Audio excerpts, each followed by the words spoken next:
So before you start building anything, coming from an entrepreneur who's built plenty of pointless things, you need to understand what is the problem you're trying to solve. Okay, now I understand it.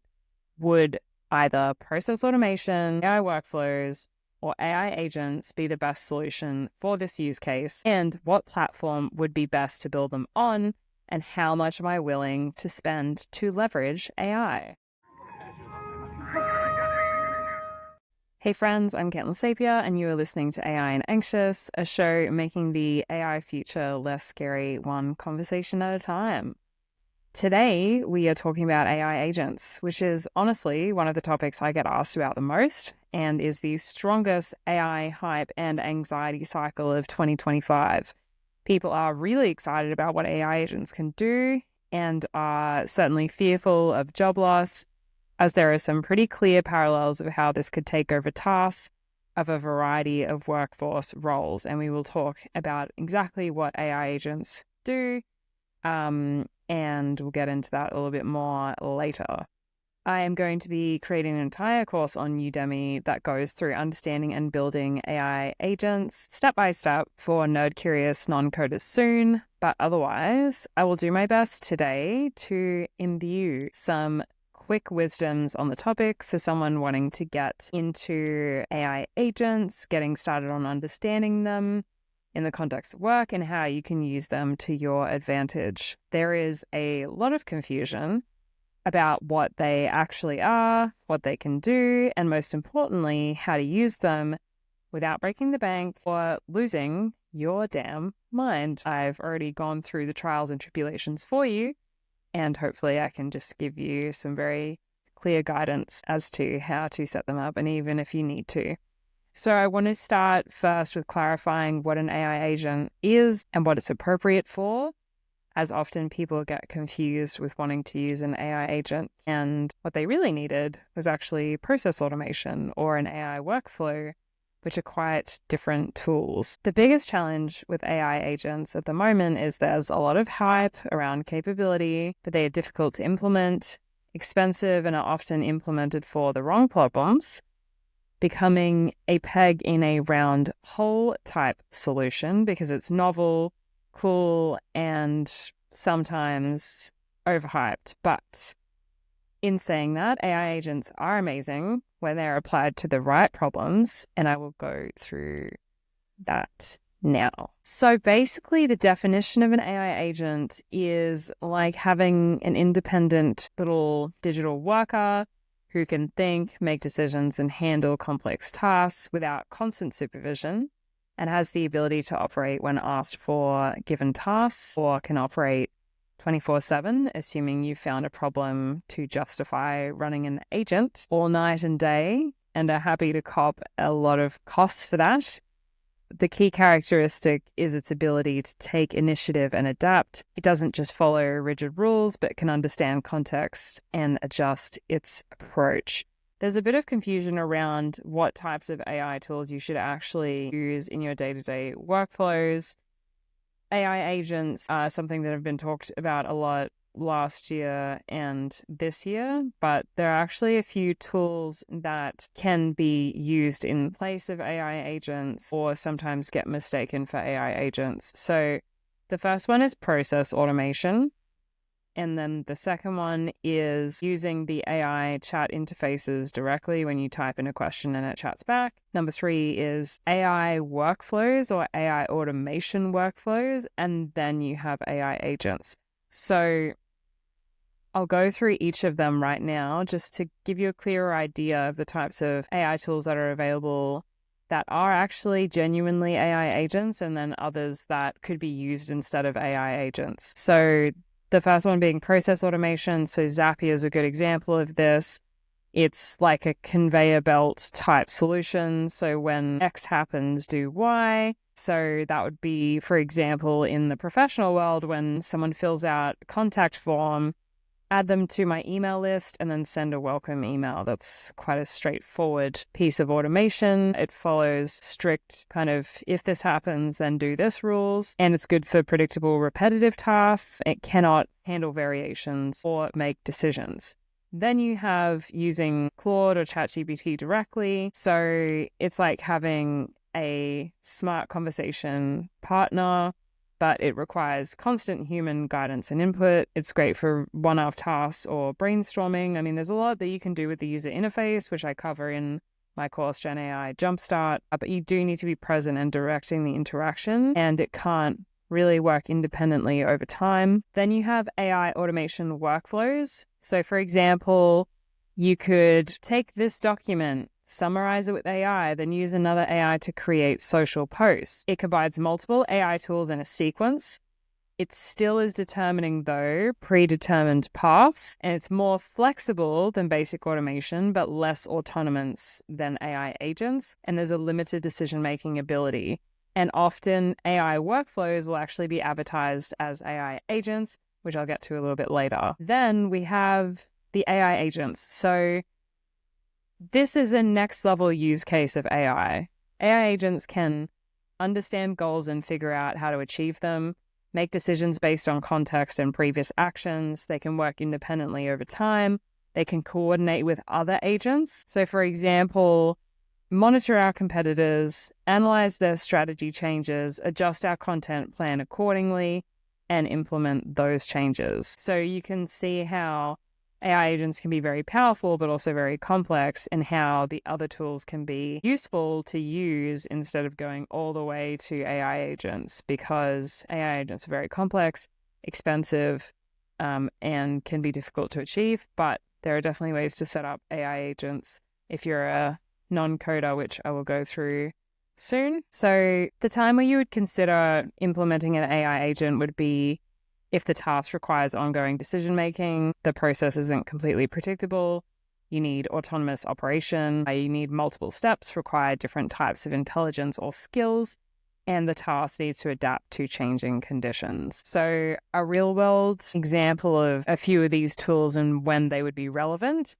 I would say process automation. You can automatically save competitors' blog posts to a spreadsheet using ChatGPT or Claude, or an AI user interface could help you analyze one competitor's content when you ask. Then an AI workflow would be automatically gathering posts and creating summaries.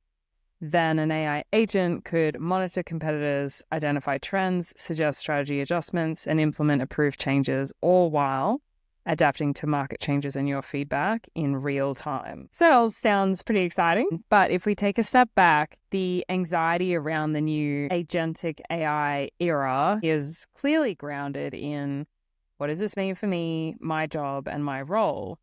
Is this going to take over my job? It seems a lot more capable and independently actionable. It's an independent thinker. So what does that mean for me? How can I use it to my advantage? And how will it affect me in the future? So at a high level, we're seeing a fundamental shift in how work gets done.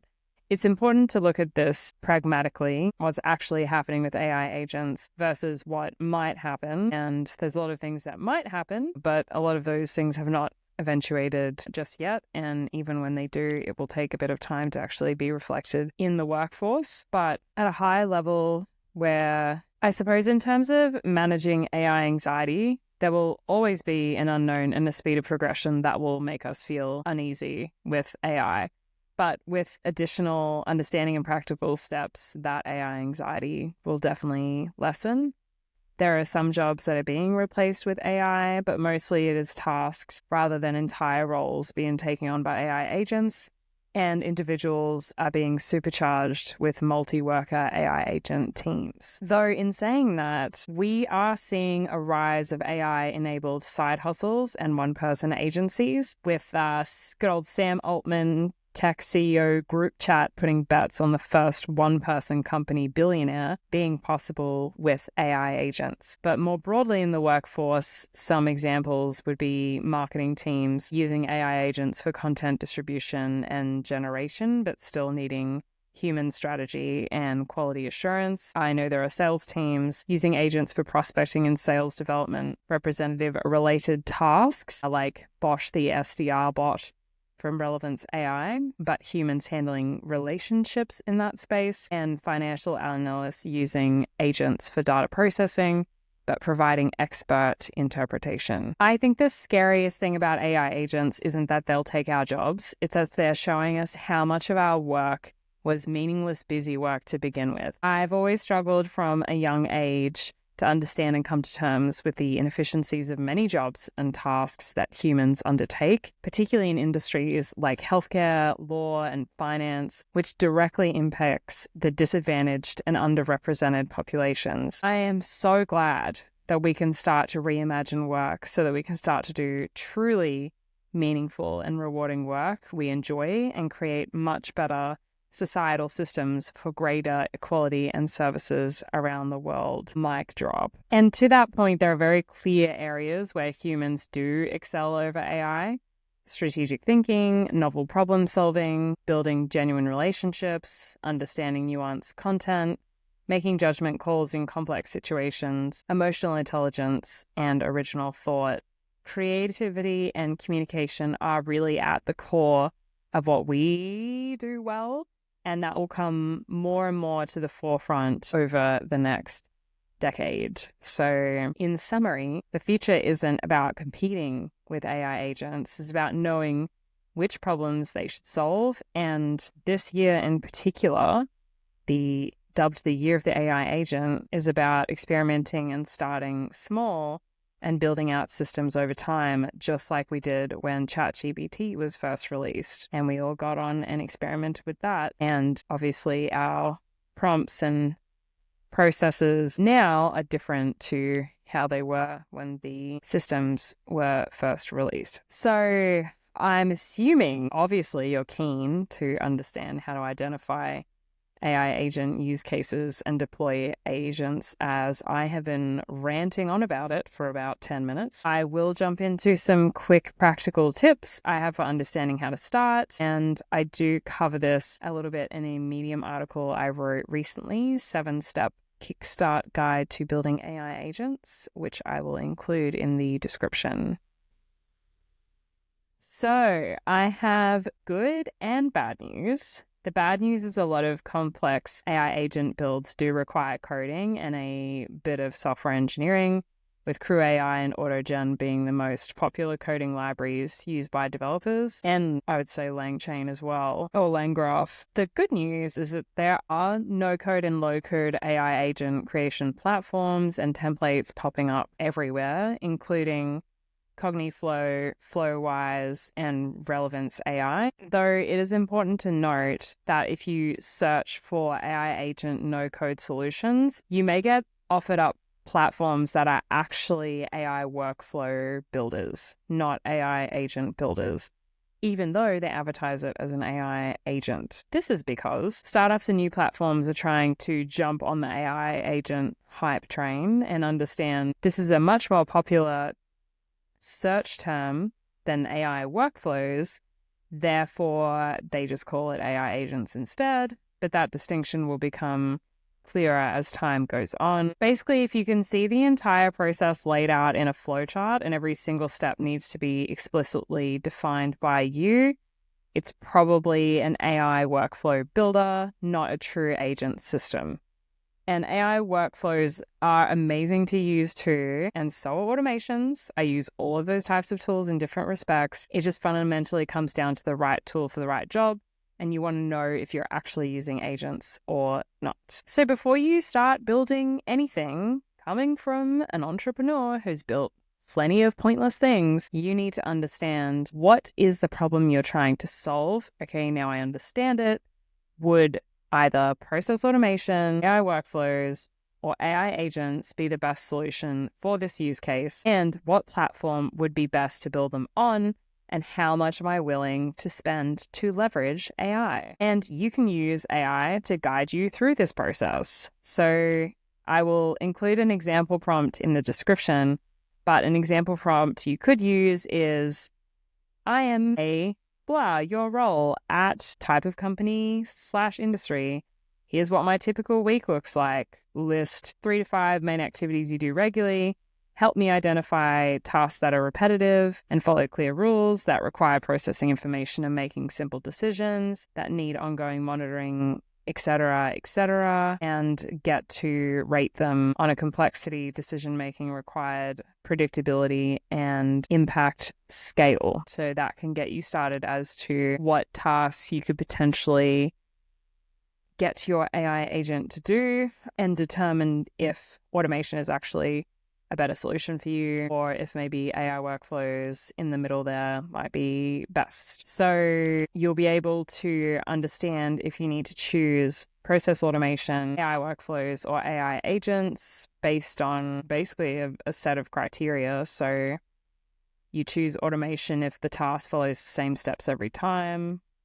No real decision making required, like when I get a new lead in my CRM, add them to my email list. Then you would want to choose AI workflows if it has a predictable sequence, but it needs some decision making. So, for example, take customer feedback emails, analyze sentiment, categorize issues, and create a summary report. But you would want to look at AI agents if you need ongoing monitoring, complex decision making, if the situation is changing frequently, and there are lots of steps that aren't necessarily in the same order. So, for example, again, monitor competitive content, identify strategy changes, suggest and implement response actions, or it might be monitor certain social media platforms like Reddit to understand the sentiment of our product, or be able to reply to people automatically who are talking about our product. Now, once you decide what the solution might be, and again, obviously I'm talking about this relatively high level,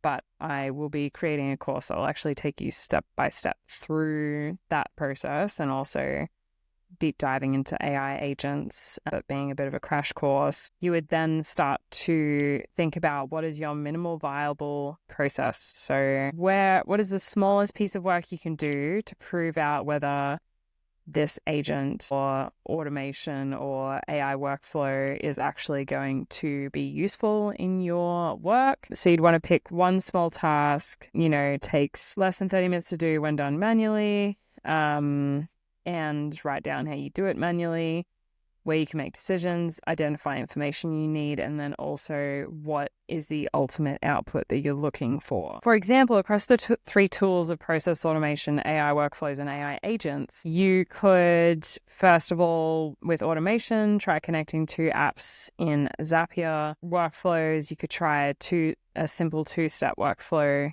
in something like Make.